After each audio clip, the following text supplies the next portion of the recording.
పంట పొలాలు రైతు సోదరుల కార్యక్రమం.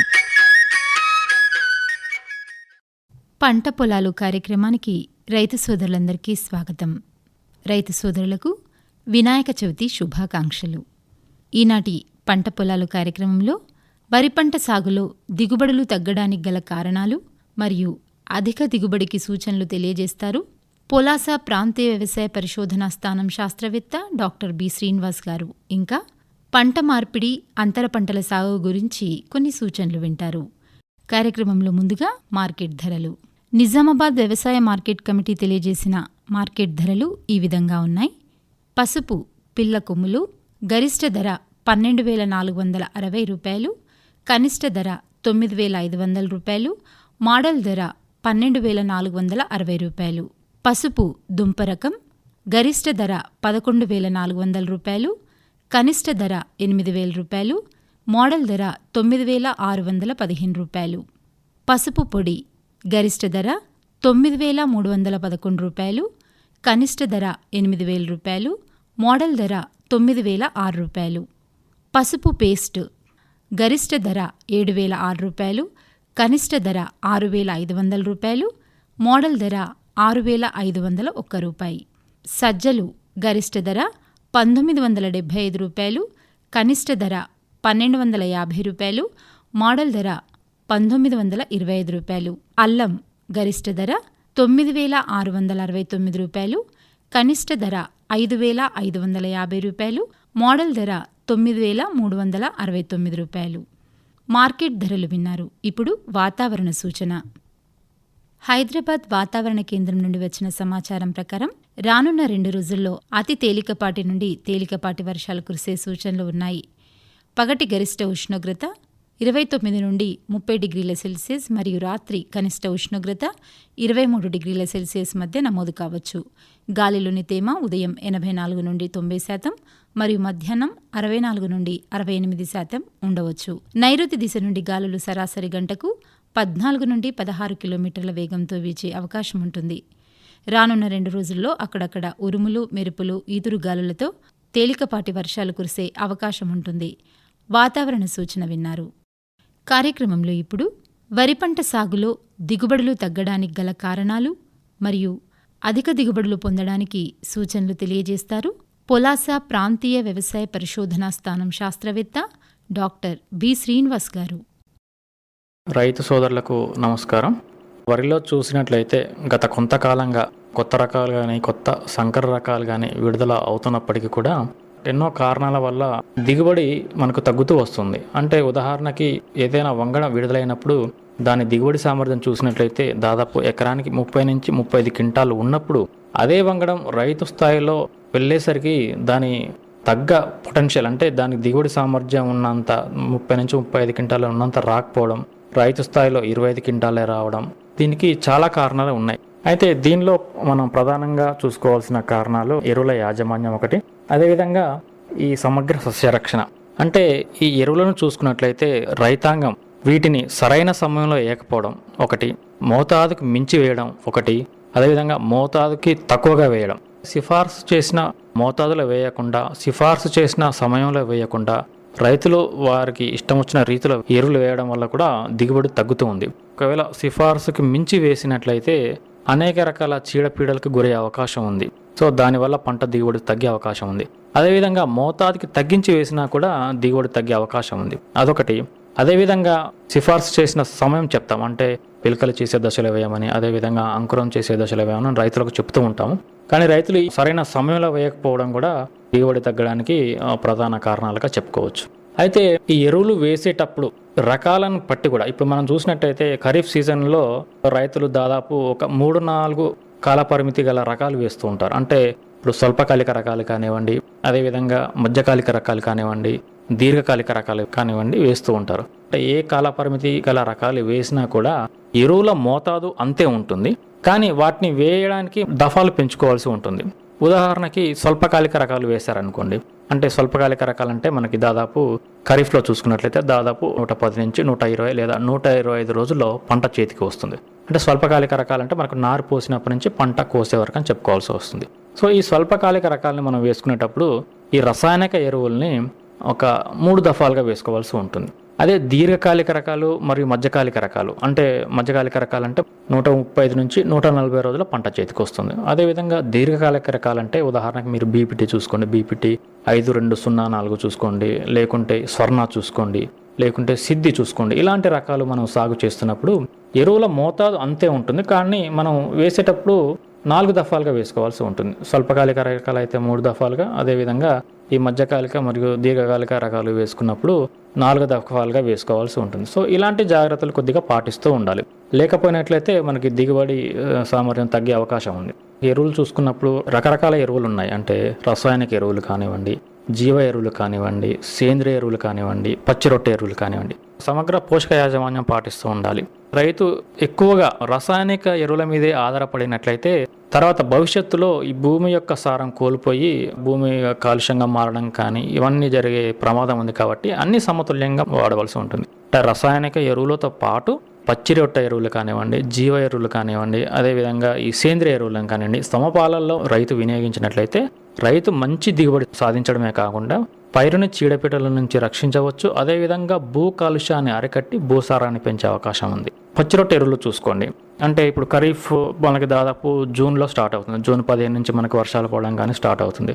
కాబట్టి మేలో పడే తొలకరి వర్షాలను ఉపయోగించుకొని ఈ పచ్చి రొట్టె విత్తనాలు అంటే జనుము కానివ్వండి, జీలుగ కానివ్వండి, ఇలాంటి విత్తనాలను మనం చల్లుకొని తర్వాత ఒక 45 నుంచి 50 రోజుల కంటే దాదాపు జూన్ 15 ఎప్పుడైతే మనం నాటు వేస్తామో ఆ టైం వరకు పూతగా వస్తుంది ఇవి. సో ఆ పూత దశలో మనం దున్నేసినట్లయితే దాదాపు ఎకరానికి నత్రజని వినియోగాన్ని దాదాపు ఒక 20% వరకు తగ్గించే అవకాశం ఉంది.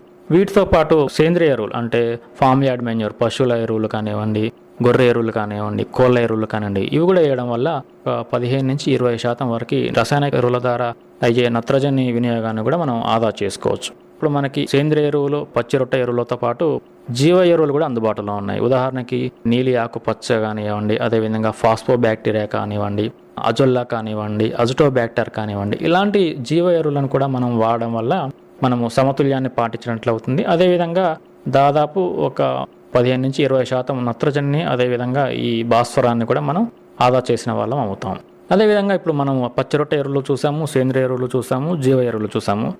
రైతు వాడే ఈ రసాయన ఎరువుల వినియోగానికి వచ్చేసరికి నారుమడి నుంచే మనము ఎరువుల యాజమాన్యం పాటించవలసి ఉంటుంది. ఎక్కువగా చూస్తూ ఉంటాము, ఎక్కువగా ప్రధాన పొలాలనే ఎరువుల యాజమాన్యం చేపడుతూ ఉంటారు. కాకుంటే మనం ఆరోగ్యవంతమైన నారు కూడా మనకి మంచి దిగుబడి సాధించడానికి దోహదపడుతుంది. కాబట్టి ఆరోగ్యవంతమైన నారు పెంచాలంటే నారుమడిలో కూడా ఎరువుల యాజమాన్యం పాటించవలసి ఉంటుంది. నారుమడిలో చూసుకున్నట్లయితే మనకి ఎకరానికి దాదాపు ఒక 2 గుంటల నారుమడి సరిపోతుందండి. సో ఈ 2 గుంటల నారుమడికి మనకు దాదాపు ఒక 2 కిలోల నత్రజని ఇచ్చే ఎరువులని, అదేవిధంగా 1 కిలో భాస్వరం ఇచ్చే ఎరువులని, అదేవిధంగా 1 కిలో పొటాష్ ఇచ్చే ఎరువులు అవసరం అవుతాయి. సో ఈ ఎరువులని ఈ 2 కిలోల నత్రజని ఎరువులను మాత్రం 1 కిలో దుక్కిలోనే వేసుకోవాల్సి ఉంటుంది. తర్వాత పూర్తి భాస్వరం అనగా 1 కిలో భాస్వరం మరియు పూర్తి పొటాష్ అంటే 1 కిలో పొటాష్ని కూడా మనం దుక్కిలోనే వేసుకోవాల్సి ఉంటుంది. మిగతా 1 కిలో నత్రజని ఉందో అది మనము విత్తినాక దాదాపు ఒక 12 నుంచి 14 రోజుల తర్వాత వేసుకుంటే సరిపోతుంది. సో ఎరువుల యాజమాన్యం మనం నారుమడిలో పాటించవలసి ఉంటుంది. ఒకసారి ఏమవుతుందంటే మనకి ఖరీఫ్లో కానివ్వండి, రబీలో కానివ్వండి, ఈ నారుమడిలో ఏమవుతుందంటే ఆకులు కొద్దిగా ఎర్రగా కావడానికి అనేక కారణాలు ఉండొచ్చు. ఆకు ఈయనకి అటువైపులా ఇటువైపులా ఉన్న తుప్పలాంటి మచ్చలు ఏర్పడి ఆకు గిడసబారి అన్నట్లు అనిపిస్తే తప్పనిసరిగా దాన్ని జింకు లోప లక్షణాలుగా గుర్తించవలసి ఉంటుంది. సో అలాంటి లక్షణాలు మనం ఏమన్నా గమనించినట్లయితే లీటర్ నీటికి 2 గ్రాముల జింక్ సల్ఫేట్ని కలిపి నారుమడిలో పిచికారి చేసినట్లయితే నారుమడిని ఆ జింక్ లోపాల నుంచి కూడా మనం రక్షించుకోవచ్చు. వీటితో పాటు నారుమడిలో కొద్దిగా సస్యరక్షణ కూడా చేపట్టవలసి ఉంటుంది.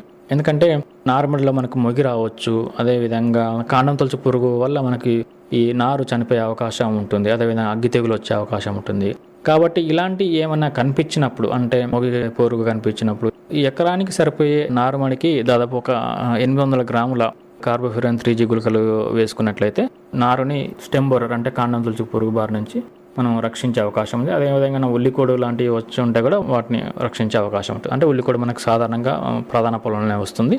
అదేవిధంగా ఏమైనా అగ్గి తెగులు లాంటివి ఏమైనా కనిపిస్తే దానికి సంబంధించిన ట్రైసైక్లోజాల్ కానివ్వండి, ఇలాంటి మందులు వాడినా కూడా మనం నారుమడిని ఈ తెగుళ్ళ బారి నుంచి రక్షించవచ్చు. తర్వాత ఈ ఎరువుల వినియోగానికి వస్తే దేని గురించి అయితే మాట్లాడుతున్నామో ఈ రసాయనిక ఎరువుల వినియోగానికి వస్తే దాదాపు ఖరీఫ్లో చూసుకున్నట్లయితే ఎకరానికి 40 కిలోల నత్రజని, అదేవిధంగా 20 కిలోల భాస్వరము, అదేవిధంగా 16 కిలోల పొటాష్నిచ్చే ఎరువులు అవసరం అవుతాయి ఖరీఫ్లో చూసుకున్నట్లయితే. రబీకి వచ్చేసరికి మనకి కొద్దిగా డోస్ పెరుగుతుంది, భాస్వరం డోస్ కానీ నత్రజని డోస్ కానీ కొద్దిగా పెరుగుతుంది, ఎందుకంటే చలి ఉంటుంది కాబట్టి. అయితే ఈ ఎరువులను వేసుకునేటప్పుడు కూడా మనం ఇంతకుముందు అయితే చెప్పుకున్నామో రకాల కాల పరిమితిని బట్టి 3 దఫాలుగా లేదా 4 దఫాలుగా వేసుకోవాల్సి ఉంటుంది.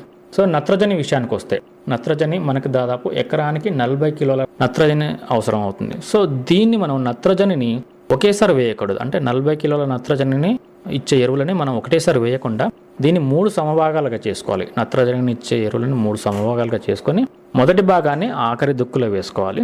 అదేవిధంగా రెండో భాగాన్ని మనం పిలకల వేసే దశలో, అంటే దాదాపు నాటిన 25 నుంచి 30 రోజుల తర్వాత వేసుకోవాల్సి ఉంటుంది.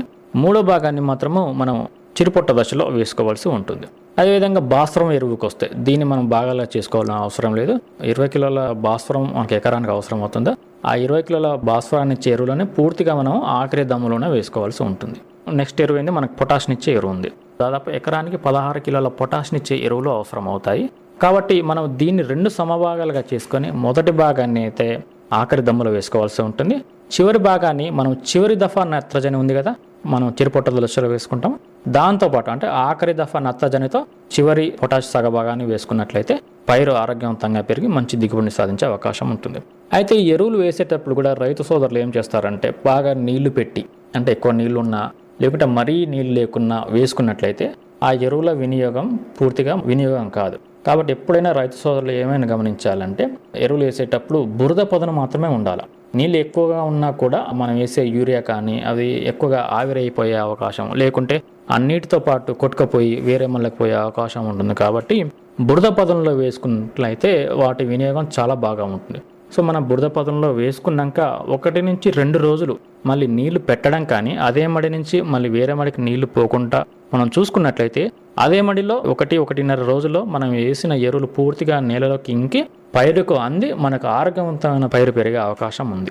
సో వీటితో పాటు ఇంతకుముందు చెప్పుకున్నట్లు నారుమడిలో ఏదైనా జింక్ లోపం లక్షణాలు కనిపించినట్లు ఇప్పుడు 2019 ఖరీఫ్ సీజన్లో చూసుకున్నట్లయితే మనకు ఎక్కువగా జింక్ లోప లక్షణాలు కనిపిస్తున్నాయి. కాబట్టి మీరు రైతు సోదరులు గమనించవలసింది ఏమిటంటే ఈ ఖరీఫ్ సీజన్లో మీకు చాలామంది పొలాల్లో ఏమైనా పైరు ఎర్రగా కనబడుతుంది, తుప్పు లాంటి మరకలు కనబడి ఆకును వంచినప్పుడు కొద్దిగా పెలుసుగా అనిపిస్తే దాన్ని మీరు తప్పనిసరిగా జింకు లోప లక్షణాలు గమనించి నాటిన ఒక 20-25 రోజుల నుంచి స్టార్ట్ అవుతుంది. అంటే ఈ పిలకలు వేసే దశలోనే ఎక్కువగా కనబడుతుంది, తర్వాత కనబడదు. కాబట్టి పిలకలు వేసే దశలో మీరు ఇలాంటి లక్షణాలు తుప్పు లాంటి మచ్చలు కనిపించినట్లయితే పైరు మీద తప్పనిసరిగా లీటర్ నీటికి 2 గ్రాముల జింక్ సల్ఫేట్ని కలిపి పిచికారీ చేసినట్లయితే ఒక వారం రోజుల వ్యవధిలో ఒక 2 సార్లు పిచికారీ చేసినట్లయితే పైరుని మీరు జింక్ లోపం లక్షణాల నుంచి కాపాడే అవకాశం ఉంది. ఈ ఖరీఫ్ సీజన్లో చూసినట్లయితే చాలామంది రైతులు మొదట్లో ఫస్ట్ పడ్డ కొద్దిగా వర్షాలకి నారు పోసుకున్నారు. నారు పోసుకొని తర్వాత మధ్యలో వర్షాలు లేవు, మనకి చాలా ఆలస్యంగా పడ్డాయి.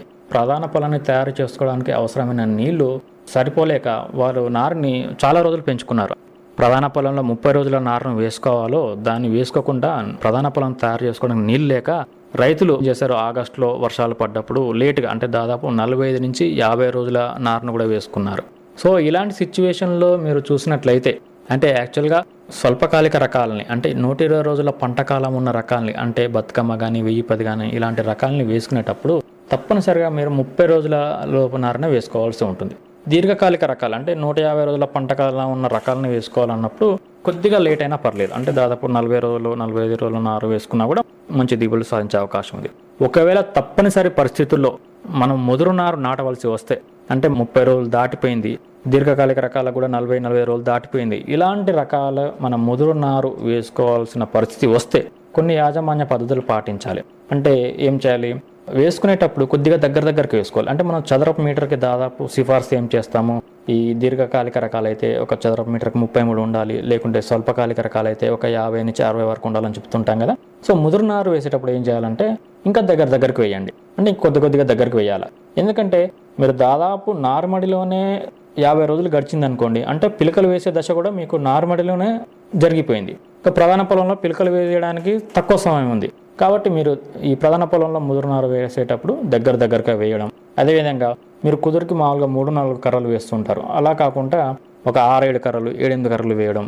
అదేవిధంగా సిఫార్సు చేసిన మోతాదు కంటే ఒక 25% నత్రజని ఎరువులను పెంచి దానిలో దాదాపు 75% మనం అడుగు మందులోనే వేయడం. ఈ జాగ్రత్తలు అంటే దగ్గరగా వేయడం, ఎక్కువ కర్రలు పెట్టడం, నత్రజని ఎరువులను కొద్దిగా పెంచి వేయడం, ఇలాంటి 3-4 జాగ్రత్తలు పాటించినట్లయితే మనం ముదురు నారు నాటినా కూడా కొద్దిగా మంచి దిగుబడి సాధించే అవకాశం ఉంటుంది. ఇప్పుడు చెప్పినంత వరకు ఎరువుల యాజమాన్యం మీరు పాటించినట్లయితే మనకు మంచి దిగుబడి సాధించే అవకాశం ఉంది. యాజమాన్యంతో పాటు తప్పనిసరిగా చూసుకోవాల్సింది ఇంకోటి, దిగుబడులు తగ్గడానికి మరో ప్రధాన కారణం చూసినట్లయితే తెగుళ్ళు, అదేవిధంగా పురుగులు అంటే ఈ చీడపీడలు మనకి ఖరీఫ్ సీజన్లో చూసుకున్నట్లయితే వాతావరణం కొద్దిగా భిన్నంగా ఉంటుంది రబీ సీజన్తో పోల్చుకుంటే. అంటే మనకు కంటిన్యూస్గా వర్షాలు పడడం, ఎక్కువగా మేఘావృతం అయి ఉండడం, అదేవిధంగా రైతులు కొద్దిగా సిఫార్సు చేసిన కంటే ఎక్కువ మోతాదులో నత్రజని వేయడం, ఇవన్నీ కారణాల వల్ల చీడపీడలు పెరిగే అవకాశం ఎక్కువగా ఉంది. సాధారణంగా ఖరీఫ్లో చూసుకున్నట్లయితే ఉల్లి కూడా ఎక్కువగా సంభవించే అవకాశం ఉంది. అంటే రాగి గొట్టాలు అంటుంటాం కదా. సో ఈ రాగి గొట్టాలు మనకి ఈ పిలకలు వేసే దశ నుంచి మ్యాక్సిమం టిల్లరింగ్ పూతకు ముందు వరకు ఎక్కువగా ఈ రాగి గొట్టాలు కనబడే అవకాశం ఉంది. కాబట్టి ఈ మన తెలంగాణ రాష్ట్రంలో చూసినట్లయితే ఉత్తర తెలంగాణలో కొద్దిగా ఎక్కువగా ఈ రాగి గొట్టాల అవకాశం ఉంది. అదేవిధంగా కొద్దిగా రకాలను బట్టి కూడా రాగి గొట్టాలు ఎక్కువగా వస్తుంటాయి. కాబట్టి మనం తప్పనిసరిగా ఖరీఫ్లో నాటిన దాదాపు 10 నుంచి 15 రోజుల్లో ఈ కార్బోఫ్యూరాన్ 3G గుళికలు ఎకరానికి దాదాపు ఒక 10 కిలోలు వేసుకున్నట్లయితే ఈ వచ్చే రాయి గొట్టాల నుంచి పైరుని రక్షించే అవకాశం ఉంది. ఇస్పా అంటే మనం తాటాకు తెగులు అంటుంటాం. సో ఈ ఖరీఫ్లో మనకు విపరీతంగా కనిపిస్తుంది. దానికి ఒక ప్రధాన కారణం ఏంటంటే రైతులు ఆలస్యంగా నాటు వేశారు. ఎందుకంటే వర్షాలు కూడా లేటుగా వచ్చాయి. జూన్లో 1-2 వర్షాలు పడి తర్వాత ఆగస్టు, సెప్టెంబర్లో ఎక్కువగా వర్షాలు పడ్డాయి. సో రైతులంతా నాట్లు కొద్దిగా లేటుగా వేశారు. దీనివల్ల చూసినట్లయితే చాలా ప్రాంతాల్లో ఈ తాటాకు తెగులు ఇది మనకు పిలకల దశలోనే కనిపిస్తుంది ఎక్కువ. అంటే ఆకు మీద మనకి ఇట్లా గీకినట్టు తెల్లగా చారలు కనిపిస్తూ ఉంటాయి. ఒక 3-4 రోజులు బెట్ట పరిస్థితులు వచ్చాయనుకోండి, ఈ పురుగు ఉధృతి ఎక్కువగా ఉంటుంది. అంటే పెద్ద పురుగు చూసినట్టయితే నల్లగా ఉండి ఆకు మీద ఇట్లా గీకి తింటున్నట్టు కనిపిస్తుంది. సో ఈ తెగులు అంటే ఈ పురుగు కనిపించినప్పుడు మీరు ప్రొఫినోఫాస్ లాంటి మందుని పిచికారి చేసినట్లయితే ఈ తాటాకు తెగుల నుంచి మనం రక్షించుకోవచ్చు. అదేవిధంగా మన ఖరీఫ్లో రైతులు భయపడే పురుగు ఒకటి చూసినట్లయితే BPH దోమ. తెలంగాణలో చాలా ఏరియా ఈ దోమ వల్ల నష్టపోయింది. కాబట్టి మీరు ఈ ఖరీఫ్ చూసుకున్నట్లయితే ఎప్పుడైనా కూడా చిన్న జాగ్రత్తలు పాటించవలసి ఉంటుంది. నాటేటప్పుడు తప్పనిసరిగా కొద్దిగా కాలిబాటలు తీసుకోండి. ఎందుకంటే ఈ దోమ అనేది ఎక్కువగా చీకటిని, జిబ్బుని ఎక్కువగా ఇష్టపడుతుంది. కాబట్టి మనం కాలిబాటలు తీసినట్లయితే పైరుకి ఏమవుతుంది, కొద్దిగా గాలి ఎక్కువగా ప్రసరిస్తుంది. అదేవిధంగా వెలుతురు కూడా ఉంటుంది. అంటే గాలి వెలుతురు పైరుకి ఎంత తగిలితే మనం దోమని అంత తక్కువగా చేయవచ్చు అన్నట్టు. కాబట్టి మీరు నాటేటప్పుడు తప్పనిసరిగా ప్రతి 2 మీటర్లకి ఒక 20 సెంటీమీటర్లు, ఒక ఫీట్ మందం కాలిబాటలు తీసినట్లయితే పైరుకి మంచి గాలి వెలుతురు సోకి ఈ BPH అంటే దోమని ఉధృతిని తగ్గించే అవకాశం ఉంది. ఒకవేళ దోమని కూడా మనం గమనించినట్లయితే అంటే స్టార్టింగ్ స్టేజ్లోనే, ప్రారంభ దశలోనే మరీ మనం దుబ్బకి 60-70 పురుగులు వచ్చేదాకా వెయిట్ చేసినామంటే పైరు పూర్తిగా కోల్పోయే అవకాశం ఉంది. కాబట్టి దుబ్బకి కొద్దిగా పురుగులు కనబడగానే సరైన జాగ్రత్తలు తీసుకున్నట్లయితే బుఫెఫ్రెజిన్ కానీ లేకుంటే ఈథోఫెన్ ఫ్రాక్స్ లాంటి కానీ ఇలాంటి మందులు అందుబాటులో ఉన్నాయి. ఇలాంటి మందులు మనం పిచికారి చేసినట్లయితే మనం పైరుని BPH నుంచి రక్షించే అవకాశం ఉంది. బెట్ట పరిస్థితులు ఏమన్నా ఎక్కువగా ఉన్నట్లయితే ఆకు నల్లి వచ్చే అవకాశం కూడా ఉంది. అంటే ఆకు మీద మనకి చిన్న మచ్చలు, పసుపు రంగు లాంటి మచ్చలు బాగా కనిపిస్తూ ఉంటాయి. మనకి ఎక్కువ ఒడ్డు వైపు నుంచి మొదలు అయ్యి పంట లోపలికి ఇది ఎక్కువగా ఉధృతి ఉంటుంది. కాబట్టి ఇది గమనించినప్పుడు డైకోఫాల్ లాంటి మందులు పిచికారి చేసినా కూడా మనం పంటని ఆకు నల్లి నుంచి రక్షించే అవకాశం ఉంది. ఈ పురుగులతో పాటు ఒక 2-3 రకాల తెగుళ్ళు ఎక్కువగా వచ్చే అవకాశం ఉంది. మనం ఇప్పుడు అక్కడక్కడ చూస్తున్నాము ఈ సీజన్లో. పాము పొడ తెగులు ఒడ్డు వైపు ఎక్కువగా కనిపిస్తుంటుంది. పైరు కింద అడుగు భాగంలో కాండం మీద పాము పొడ లాంటి మచ్చలు కనిపిస్తూ ఉంటాయి. సో ఇలాంటి మచ్చలు కనిపించినప్పుడు ఈ తెగులు మనం పాము పొడ తెగులు అంటాం. దీనికి మనం ప్రోపికోనజోల్ కానీ లేకుంటే హెక్సాకోనజోల్ కానీ మందులు పిచికారి చేసినట్లయితే పాము పొడ తెగుల నుంచి మనం పైరును రక్షించవచ్చు. అదేవిధంగా ఖరీఫ్లో మనకి ఎక్కువగా ఈ బ్యాక్టీరియల్ లీఫ్ బ్లైట్ అంటే ఎండు తెగులు అంటుంటాం కదా, ఇది కూడా ఎక్కువగా సంభవించే అవకాశం ఉంది. సో దీనికి యాక్చువల్గా సరైన మందులు లేవు. ఒకవేళ ఇది ఏదైనా ఒక మడిలో కనిపించింది అనుకోండి, వెంటనే మనం నత్రజనిని ఆపివేయాల్సి ఉంటుంది. అదేవిధంగా ఆ మడి నుంచి BLB అంటే ఈ ఎండు తెగులు సోకిన మడి నుంచి నీరు కింది వేరే మడిలోకి పోకుండా జాగ్రత్త పడినట్లయితే ఈ రోగాన్ని వేరే మడిలోకి కూడా పోకుండా అరికట్ట అవకాశం ఉంది. కాబట్టి ఈ ఎండు తెగులు వచ్చినప్పుడు మనం కొద్దిగా ప్లాంటామైసిన్ కానీ అగ్రిమైసిన్ లాంటి మందులు కూడా పిచికారి చేసుకోవచ్చు. అదేవిధంగా నత్రజనిని ఆపివేయాల్సి ఉంటుంది. తెగులు వచ్చిన మడి నుంచి ఇంకో మడికి నీళ్లు పోకుండా చూసుకోవాల్సి ఉంటుంది. దీంతో పాటు మనకు కొద్దిగా అగ్గి తెగులు కూడా వచ్చే అవకాశం ఉంది. కాబట్టి ఈ అగ్గి తెగులు అంటే మనకు నూలు కండే ఆకారంలో మచ్చలు కనిపిస్తూ ఉంటాయి. సో ఇలాంటి అగ్గి తెగులు కూడా మనకు కనిపించినప్పుడు ట్రైసైక్లోజోల్ లాంటి మందులు పిచికారి చేసి ఈ పైరును రక్షించుకోవచ్చు. కాబట్టి ఖరీఫ్ సీజన్లో రైతాంగం ఏం చేయాలంటే అంటే జనరల్గా ఖరీఫ్లో ఎక్కువగా ఏ రోగాలు వస్తుంటాయి, ఎలాంటి పురుగులు వస్తుంటాయి, వాళ్ళకు ఒక అవగాహన ఉండాలి. ఆ అవగాహన ఉంటే ఆటోమేటిక్గా మనకు 2-3 రోజులకు ఒకసారి చేయలేకపోయినా కూడా మనకు తెలిసిపోతుంది, అరే ఏ పురుగు వచ్చింది, ఏ రోగం వచ్చిందని. దాని తగ్గట్టు మనం ప్రారంభ దశలోనే పురుగును కానీ ఆ రోగాన్ని కానీ మనం కరెక్ట్గా గుర్తుపెట్టినట్లయితే మనకు అరికట్టడం చాలా వీలవుతుంది. ఒకవేళ ఒక పురుగు ఒకటి ఉండి మనం మందు వేరేది కొట్టినట్లయితే మనకు ఖర్చు పెరిగిపోవడమే కాకుండా ఆ పురుగు కూడా నివారించబడదు. కాబట్టి రైతాంగం కూడా పురుగుల విషయంలో కానీ తెగుళ్ళ విషయంలో కానీ కొద్దిగా అవగాహన ఏర్పరచుకోవాల్సిన అవసరం ఉన్నది. కాబట్టి రైతులు సమగ్ర పోషక యాజమాన్యంతో పాటు సస్యరక్షణ కూడా చేపట్టినట్లయితే మంచి దిగుబడులు సాధించే అవకాశం ఉన్నది. ఇంతవరకు మీరు వరి పంట సాగులో దిగుబడులు తగ్గడానికి గల కారణాలు మరియు అధిక దిగుబడి పొందడానికి సూచనలు తెలియజేశారు పొలాస ప్రాంతీయ వ్యవసాయ పరిశోధనా స్థానం శాస్త్రవేత్త డాక్టర్ బి శ్రీనివాస్ గారు. పంట పొలాలు రైతు సోదరుల కార్యక్రమం వింటున్నారు. కార్యక్రమంలో ఇప్పుడు ఒక జానపద గీతం. రసగురు రాయవంత ని మాయా ఆత్మలో దరచితే ఆనందమాయా. రసగురు రాయవంత ని మాయా ఆత్మలో దరచితే ఆనందమాయా. రసగురు రాయవంత ని మాయా ఆత్మలో దరచితే ఆనందమాయా. రసగురు రాయవంత ని మాయా ఆత్మలో దరచితే ఆనందమాయా. గురుడు చెప్పిన మాట వినకున్న కీడు వింటే లోకులతోని అపకీర్తి పాలు. గురుడు చెప్పిన మాట వినకున్న కీడు వింటే లోకులతోని అపకీర్తి పాలు. గురు రాయని మాట వినకున్న కీడు వింటే లోకులతోని అపకీర్తి పాలు. గురు రాయని మాట వినకున్న కీడు వింటే లోకులతోని అపకీర్తి పాలు. కారండ పడవిల కాకి ఉన్నది రహా కాకి కన్నులకై లోకమున్నది రహా. కారండ పడవిల కాకి ఉన్నదిరా కాకి కన్నులకై లోకమున్నదిరా. కారండ పడవిల కాకి ఉన్నది రహా కాకి కన్నులకై లోకమున్నది రహా. కారండ పడవిల కాకి ఉన్నదిరా కాకి కన్నులకై లోకమున్నదిరా. రసగురు రాయవంత ని మాయా ఆత్మలో దరచితే ఆనందమాయా. రసగురు రాయవంత ని మాయా ఆత్మలో దరచితే ఆనందమాయా. రసగురు రాయవంత ని మాయా ఆత్మలో దరచితే ఆనందమాయా. రసగురు రాయవంత ని మాయా ఆత్మలో దరచితే ఆనందమాయా. గురు రాయని మాట వినకున్న కీడు వింటే లోకులతోని అపకీర్తి పాలు. గురు రాయని మాట వినకున్న కీడు వింటే లోకులతోని అపకీర్తి పాలు. గురు రాయని మాట వినకున్న కీడు వింటే లోకులతోని అపకీర్తి పాలు. గురు రాయని మాట వినకున్న కీడు వింటే లోకులతోని అపకీర్తి పాలు. వర్య గడ్డన ఒక్క నక్క ఉన్నది రహా నక్క కడుపుల నాగలోకమున్నది రహా. వర్య గడ్డన ఒక నక్క ఉన్నదిరా నక్క కడుపుల నాగా లోకమున్నదిరా. వర్య గడ్డన ఒక నక్క ఉన్నది రహా నక్క కడుపుల నాగలోకమున్నది రహా. వర్య గడ్డన ఒక నక్క ఉన్నదిరా నక్క కడుపుల నాగా లోకమున్నదిరా. రసగురు రాయవంత ని మాయా ఆత్మలో దరచితే ఆనందమాయా. రసగురు రాయవంత ని మాయా ఆత్మలో దరచితే ఆనందమాయా.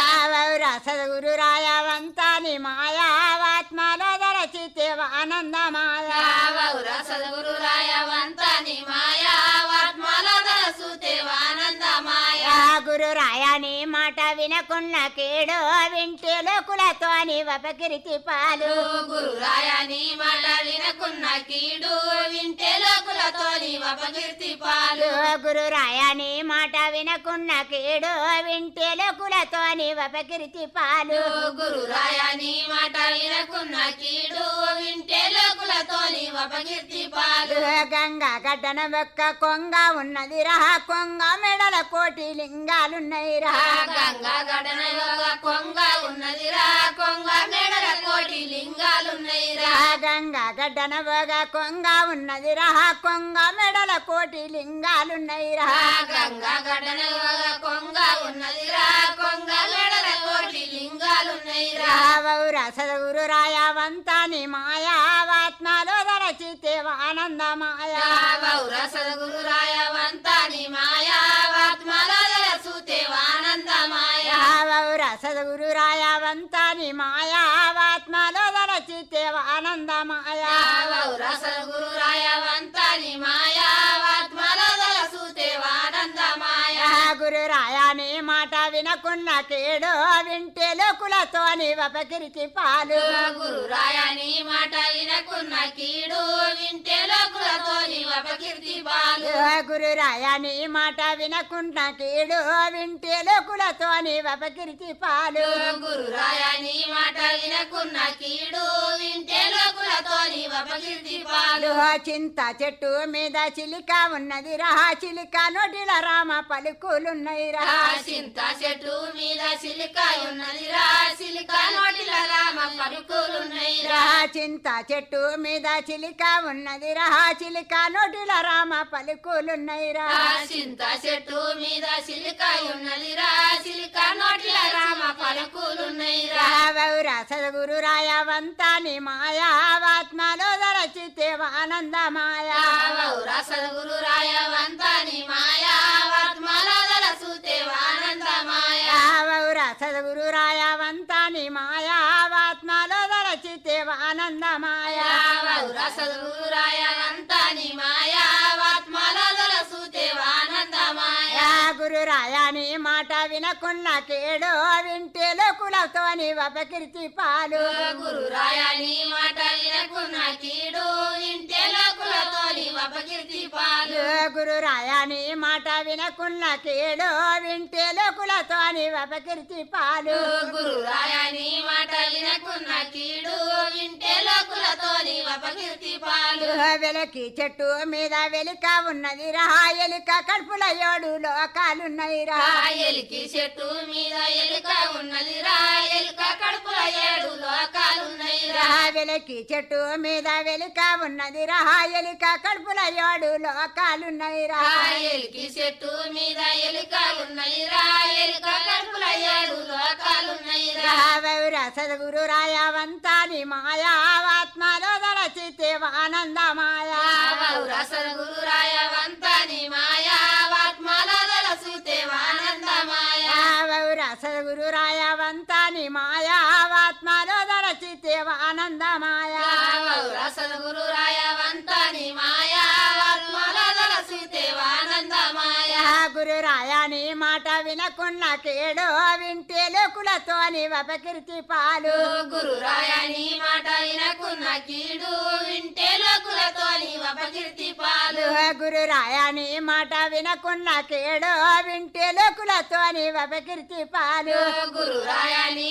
మాట వినకున్న కీడు వింటే లోకులతోని అపకీర్తి పాలు పాత గొడల్లొక్క బల్లి ఉన్నది రా బల్లి కడుపుల బ్రహ్మండమున్నది రా పాత గోడల్లగా బల్లి ఉన్నది రా బల్లి కడుపుల బ్రహ్మండమున్నది రా పాత గొడల్లగా బల్లి ఉన్నది రా బల్లి కడుపుల బ్రహ్మండమున్నది రా పాత గోడల్లగా బల్లి ఉన్నది రా బల్లి కడుపుల బ్రహ్మండమున్నది రా రావౌరా సద్గురు రాయవంతాని మాయావాత్మలో దరచితే ఆనందమాయా సద్గురు రాయవంతాని మాయావాత్మల దలసూతే ఆనందమాయా రావౌరా సద్గురు రాయవంతాని మాయావాత్మలో దరచితే ఆనందమాయా సద్గురు రాయవంతాని మాయావాత్మల దలసూతే ఆనందమాయా గురు రాయాని మాట వినకున్న కేడు వింటే లోకులతోని వపకీర్తి పాలు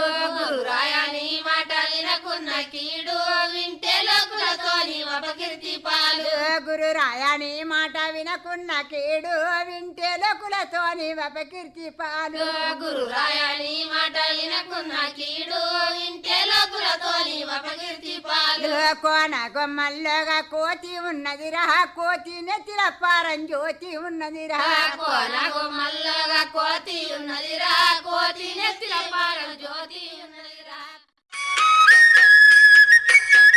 పంట పొలాలు రైతు సోదరుల కార్యక్రమం ఇంతటితో సమాప్తం.